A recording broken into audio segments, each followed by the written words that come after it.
Sabine Durrant, welcome to the Great Big Book Club. How are you this morning? I'm very well, very hot. It's very hot here in South London. Oh, that isn't good, is it? Sorry, we're all a bit hot and bothered. The squirrels and the foxes are out, scrummaging in. That's brilliant, that's brilliant. We're here to talk about your fantastic book called Finders Keepers, obviously Losers Weepers. It is the most creepy thing. I've literally just finished it about 10 minutes ago, and I have to say I'm slightly punch drunk from the whole experience. Actually, I've just received finished copies in the post, literally 5 minutes before I came on air. So it's very Can we see one? Yes, I've got one here. Oh, it's a great cover. It's a good cover, isn't it? It's really nice. No, I love it. Very clever they are. Yeah, I think my designs got better and better. It's brilliant. It's really hauntingly evil. Can you tell me a bit about the plot? So it's about the Tilson family who moved next door to the ghastly Verity Baxter. Oh, is she ghastly? I suppose she's ghastly. The problem is I always start loving my protagonists, no matter how negative they are. She is, it's about the Tilsons who move into a neighbourhood that's on the up, and the people who live next door are, you're right, yeah, the woman who lives next door is eccentric and has been there all her life. She lived in the house with her mother and sister, and she still lives there, and she is, it's a bit of a spoiler, but she is a collector. She collects things, and her property begins to impinge on theirs. There's a terrible accident at the beginning of the book, or not an accident, in which Mr. Tom Tilson dies unexpectedly, having eaten something that is possibly poison. And the novel sort of goes forward and also back to what has led to this occurrence. So it's brilliantly creepy. She's sort of slightly like some sort of horrible stalker character in a weird way, and you feel like because she is a hoarder and a collector, that she's actually wants to hoard and collect the family next door, and she creeps through into like sort of creeping ivy. Tendrils, like creeping ivy. I mean, I feel very sorry for her. She's had a very difficult life. She has a sort of internal void, I suppose. She has lots of issues. And she sort of is fascinated by her next door neighbour, resents them, but is also fascinated by them. And they're kind to her. They're very kind to her. Well, the wife particularly is very kind to her in a sort of casual way, but she misinterprets everything. She's very oversensitive, and the tiny kindnesses that we all show to our neighbours, she dwells on and feeds on, I suppose, and becomes more and more obsessed by them. She's sort of, I mean, actually, of all the characters, the one I liked most was Elsa. Oh, did you? Yes. So damaged and neurotic and always on a diet, and obviously, and then her relationship with Tom is obviously sort of there's huge elements of coercive control in there, which I presume is one of the things that you were very... Yes, absolutely. I sort of yes, I don't play with it, but yes, there is an element. She's in a relationship. She wants to be the perfect wife, the perfect mother. Detail I always think, she always has a jumper tied around her waist because she thinks her bum's too big, and she's well-meaning, but she's also busy trying to be something perhaps she isn't, and maybe, you know, her downfall, whatever downfall there is. In fact, it's not a spoiler to say that she's been arrested for the murder of her husband at the beginning of the book. Comes really from her own insecurities and her attempts to be sort of perfect and all the things that none of us are.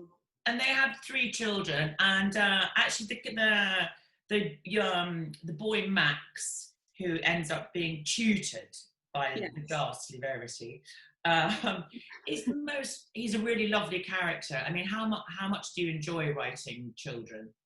Oh gosh, I find it really hard, actually. I think you really notice when they're badly written, don't you? And I think somebody very early on once said to me, don't have too much children's dialogue in a book, that actually it can make, you know, that the reader doesn't necessarily want to hear children talk endlessly.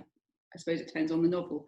But I really enjoyed writing him because he's everything his father wants. He isn't anything that his father wants him to be. He's sort of the opposite of, you know, he doesn't really want to play endless sport, doesn't want to play rugby. He's not doing particularly well at school. That's a huge disappointment to his father. And I think you know, but he's absolutely, it's very classic. You see it a lot, don't you, in certain milieus, but you know, Verity recognises that this boy is being pushed into a mould that he doesn't necessarily naturally fit. And I think that that's one way in which I do feel sympathy for Verity, and I hope that maybe the reader does too, that she is kind to him and she does see the best in him, and she sees where they're going wrong in the way that outsiders often can, I suppose. And she's also got this amazing job of a lexicographer. Yes. So she works for the OED. She compiles the entries, which isn't, so she has to check them against, I mean, I knew nothing really about what people for the OED did, but most of the research for this book, which was about looking into lexicographers and talking to people who work for the OED.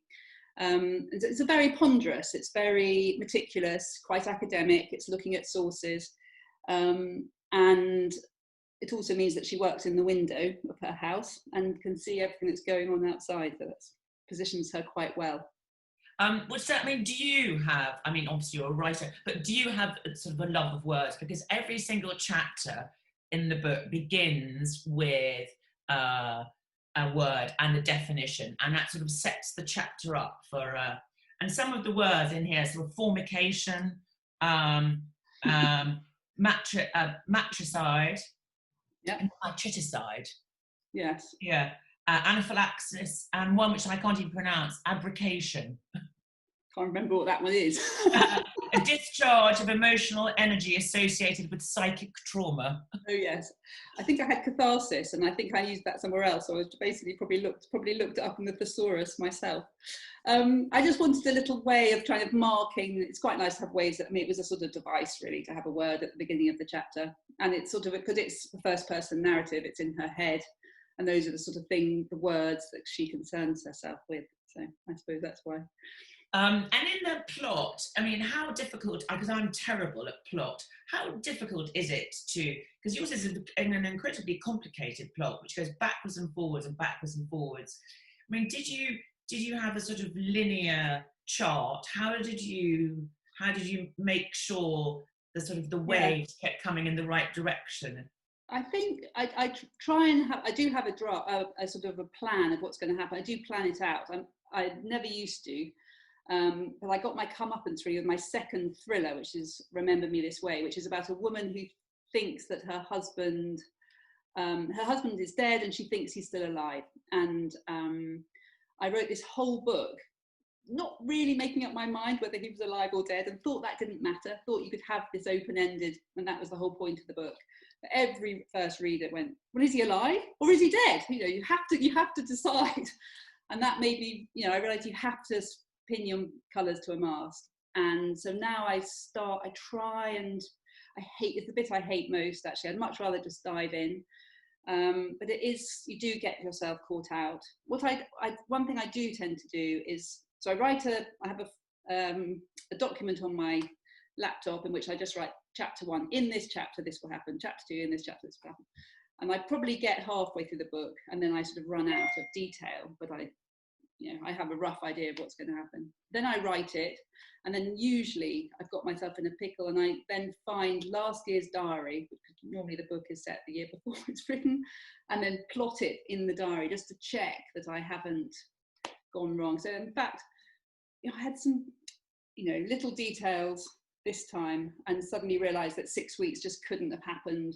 I'd said 6 weeks had happened, and this was the weather, but so-and-so's back at school, but actually that couldn't have. I then had to go back and redo it, and that only really happens afterwards. It's a weird thing. It's the rhythm when you're writing it takes you in a certain way, and sometimes you just get carried away, and June suddenly got 8 weeks, which is what it feels like it's had this year. But so you actually plot it in real time in an actual calendar to work out how. Yes. Gosh, that's really interesting. I'd much rather write a book in real time. I'd much rather just, in fact, that's one thing as I've, in each novel, I tend to, the time span spreads. I used to just basically write a book and everything happened in a week because it was so much easier to keep. I'm very impressed by people who go back in decades. I haven't done that yet. I think that may be a plan for the future. And the final plot twist at the end, which I won't give away, obviously, did you have that in your head right at the beginning, or did that just come to you? A completely different plot twist, and I wrote the book with a different plot twist. Of course, I can't say the details, which is really frustrating because it's quite interesting when that's the thing. But so I had a completely different plot twist, and my editor just felt it was too dark. I mean, it's pretty dark as it is, but and also the main character, Verity, I played a lot in my rewrites with how sympathetic she is and how sympathetic she isn't. And so once I'd really gone back and I was really clear about who she is and what she is, there was sort of only one answer to the ending. But it was, I would say, 180 degrees to what was going to have been the ending. And it's actually terribly emotional at the end. I mean, I felt that what Elsa does is you know, with, you know, I can't really actually say it. Bottom alert. But I felt the ending was incredibly emotional, actually. Yeah. I think it is too, actually. Yeah, I think as long as you care about your characters enough. I mean, that is my aim, really. With the novel 2 books back, Lie With Me, which also has a very unattractive narrator, I really wanted the reader to care massively about him. It was a man at the end. I really did, and I hope that works. But that's what I'm interested in playing with, really, is that's how much one can sympathise with negative characters or characters who don't seem at all sympathetic at the beginning of a book.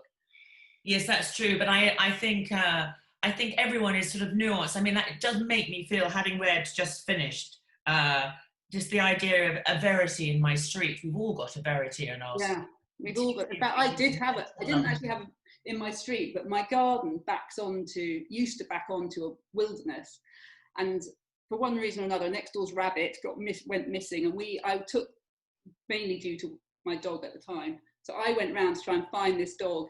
And the woman who owns the house, who backs onto me, which is quite a long walk around the block, is basically Verity. I mean, she was living in this crumbling, quite big house in total disarray. And what really struck me with just walking through the house to the garden was, I mean, the chaos, just the piles and the rubbish, but also she was aware of it. So it wasn't like it was just, and she was saying, in fact, she said to me, I'm having a clear out, which is a line that I use in the book. And that really just got me in the heart, really, because she still had such dignity and, you know, and yet was living in this extraordinary state of, I don't know, disintegration. Yeah, and you have there sort of the 2 Londons, as it were. So this sort of quite dynamic middle-class couple who are flipping houses, which is, I love that sort of turn, the idea that you turn it upside down. But, you know, they take these big old houses and gut them, take out all the character, and then flip them and move on. And they're not really part of the community at all. I mean, Verity is part of the community because she's been there for so long. She is, I suppose, old Balham or Tooting, where old Balham. And this is modern Balham coming in, flipping it, and then leaving again. Yes, exactly. And in fact, I've had that exact thing with my Verity, who lived at the bottom of the garden, because she then died. The house lay there for a couple of years, then some developers moved in, and you know, pulled everything down, side the garden, building noise for 2 years. Anyway, and exactly that, just watching it at the end of the garden unfold. Your story literally at the end of your garden happening. So before you became a best-selling, brilliant writer, you were a journalist. Yes. And you were a literary editor.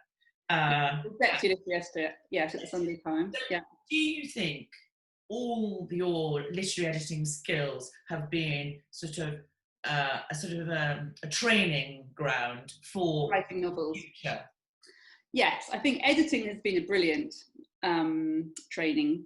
And also I've done a lot of writing. So when I worked at The Guardian for many years, where I did a weekly interview, and I'd say that was the best training for being a novelist, because I'd have, you know what it's like, a journalist yourself. You either have an hour, sometimes you only have half an hour with somebody. You know you've got 2,000 words at the end of it. You want to get as much information as you can out of them, and you want to observe as much as you can and then get it down. And so I think it's been an amazing training for working out what tiny details absolutely sum up. Sorry, the cat keeps jogging my laptop. You know, tiny details that sum up a character, personality. And in terms of being a journalist, just whacking it out, you know, just absolutely getting it down on paper and concision. I've never missed a deadline for a book, I think. So yes, I think it has been very good training. Sort of no nonsense, really. When I'm writing, I give myself permission to write rubbish if I can't write. I just think I have to get my wordage down, and if they're rubbish, they're rubbish, because you can always go back and edit them. You know, you can edit. I've edited enough stuff over the years, knowing that you can bash any piece of copy into some sort of order if you try hard enough. So. Exactly, and if you haven't written it, then there's nothing to edit. I mean, this is the terrible problem when you're writing books, is you can end up sort of just basically massaging 3 paragraphs. Absolutely. for 2.5 years, but that you have to actually finish it in order to have a product at the end. Otherwise, there's no book. Exactly, and in fact, somebody once said to me, "Always call your first draft 0, because then it's not even your first draft; it's just words on paper that you can then turn into a draft." And that's helpful, I think. And were you an avid thriller reader beforehand? I mean, is because you could have chosen any genre to write in, I suppose. I mean, why did you choose this one? Is it the one you prefer reading? I think it's weird because I've written, I suppose, women's fiction, and I've written teenage fiction, and then I started writing. In fact, in between the teenage fiction and this novel, I did write another novel which didn't get anywhere. I just rewrote it and rewrote it and rewrote it. And it was a novel that probably would have sold 10 years ago and been fine 10 years ago, but the market had moved on. And I was scared of writing a thriller. I didn't think it was something, I always felt, I grew up at school. When I was at school, we were always told to write about what you know. And I've always thought, I can't write, I can only write about being, me, basically. And so the first novel, my first thriller, which was Under Your Skin, was the first time I thought, I can write about anybody I like. And all I have to, and it doesn't matter that I don't know what a dead body looks like. You just look it up, you just Google it. I think Google's been a big help. But I have always, in terms of reading, I always read masses. I've read a lot of thrillers over the, and I still read loads of thrillers and love them. And I read lots of other stuff as well. And are you doing another one now, or are you having? Yes. Yes, right. I'm writing another one. I'm supposed to be. I'm finding it very hard. It's weird. Look, I know some people are very just working really hard. My house is full of people working really hard, but I somehow am just drifting. I'm finding it very hard to concentrate. So I'm writing a new one, which is about a grifter, and I'm doing research, which is another word for prevarication, really, and delay. But that's what I'm doing. And do you have the plot already sorted out? Yes, roughly. I'm watching a lot of Hustle. I've decided that is research. Actually, it's just Hustle. It's really good. There are about 10 series. I'm into about series 4, and I can pretend it's work. So I will start. I'm due in this time next year, so I've got to September. I have to absolutely start, and then I'll just start writing whatever. Whatever research I've done and whatever plot's in my head, I'll just start writing and keep going. Well, I have to say this one was absolutely brilliant. I mean, I was gripped from the beginning to end. Oh, thanks. And it's fantastic. Do you get approached by TV companies to sell them for TV? If only. Speaks Imogen Edward Jones. I've sold Lie With Me, and it's always sort of it's in. Nothing has happened yet. I mean, they have renewed, but no, it's a big hope. Well, no.